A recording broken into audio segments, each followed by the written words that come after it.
Well, hello and welcome back to Drink the Video Games. I am Brian here with another flip through of The Adventure from LucasArts. So this one is issue number 4 from spring of 1992. We have officially turned the page on Lucasfilm games, and LucasArts with our little golden guy is the key. And speaking of golden guys, I am having my cocktail from the episode in my cool golden guy cup right here. That is pretty awesome.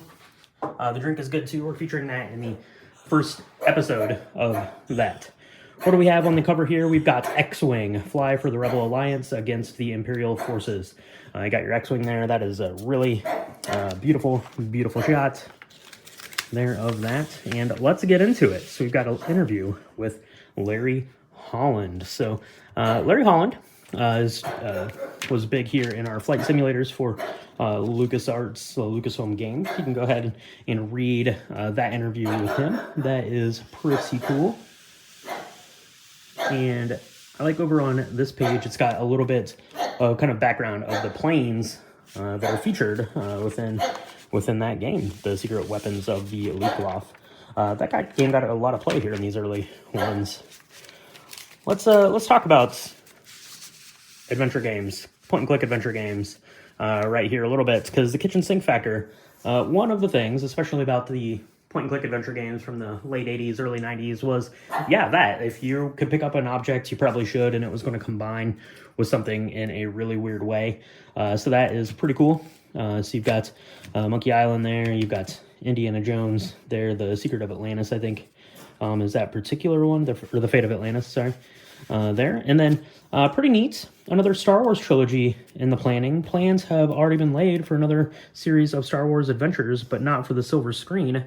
With special authorization by Lucasfilm, Limited Bantam Books launched the first of its planned 3-book cycle, Heir to the Empire. So there you go, Heir to the Empire. It's getting a lot of buzz there. Dave Filoni now, Heir to the Empire. Movie potentially coming out. I've just been back and listened through those books, and they're crazy, insane, but a fun time for sure. So getting on to the company store, Indiana Jones, of course. This one, it's starting to change things up a little bit, right? We had kind of all the same stuff there. Indy jackets, Indy hat, those are still the same price there, but we're seeing actual pictures of them now. So there's the backpack, there's the hat, and there is the little hip pack. There you've got the Young Indy Pyramid Watch and the Young Indy Watch and Compass. You definitely need that if you're an explorer. $30 for the watch and compass. Only $11 for the Pyramid Watch, so definitely get that. A Young Indy knife. I don't know if that's a real knife or not. The times were different in 1992, I will say. Last Crusade t-shirts and some Young Indy t-shirts. Would love to get my hands on one of those. You could get 4 of those for $60. That was a pretty good deal. You definitely can't do that now, getting those for sure. What else do we got in here? We've got Secret of Monkey Island. We've got Star Wars. We've got a little bit more Star Wars stuff here. Expanding on the watches, we've got a Yoda watch. We've got a Darth Vader watch. That is pretty good. We've got some sweatshirts and t-shirts. I don't know if you can hear my dog barking. She's not very excited about it, but we've got some Star Wars and Empire Strikes Back Nintendo cartridges there. Those are cool. You can go ahead and pre-order your Heir to the Empire books. Heir to the Empire, Dark Empire Rising, and the Heir... Oh, you can get it on tape even. $16, read by Dennis Lawson. What? Hold on.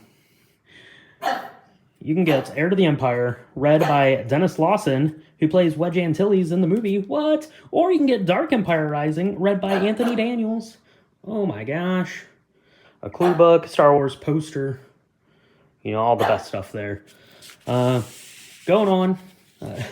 All the Star Wars stuff in the LucasArts stuff. It's pretty wild time. You got all that. You got air combat strategies. You got Their Finest Hour, that kind of stuff. And then, back here you got some more stuff. You got some Sam and Max stuff, right? We're not quite having the game out yet. We've got a little bit of merchandise for it there, so that's pretty fun. Defenders of Dynatron there. And then learn all about X-Wing on the horizon. So that is pretty cool. We got Chester here. I think Chester was like the help desk, little mascot kind of character sort of thing there, but talks a little bit about X-Wing. there, and letters to the editor. That's pretty cool. This must be Deborah Fisher from Spring, Texas. That's pretty cool. You can check those out. And then we've got the Tech Bench talking to you about how to get your games working, and the Sam & Max Freelance Police. I haven't pointed this out really yet in the first ones too closely. This one's a little bit more apparent. The Sam & Max cartoons would basically spoof kind of whatever the main subject of the newsletter thing were, the adventure, right? So this was X-Wing, so it's going to be, you know, all Star Wars themed there. So have a look at that one if you'd like to. And then this was a shorter issue, only the 7 pages there. Someone wrote the number 23 on there. I don't know what that is. Maybe it's the answer to that for sure. But yeah, LucasArts issue number 4 from the adventure. Pretty cool stuff.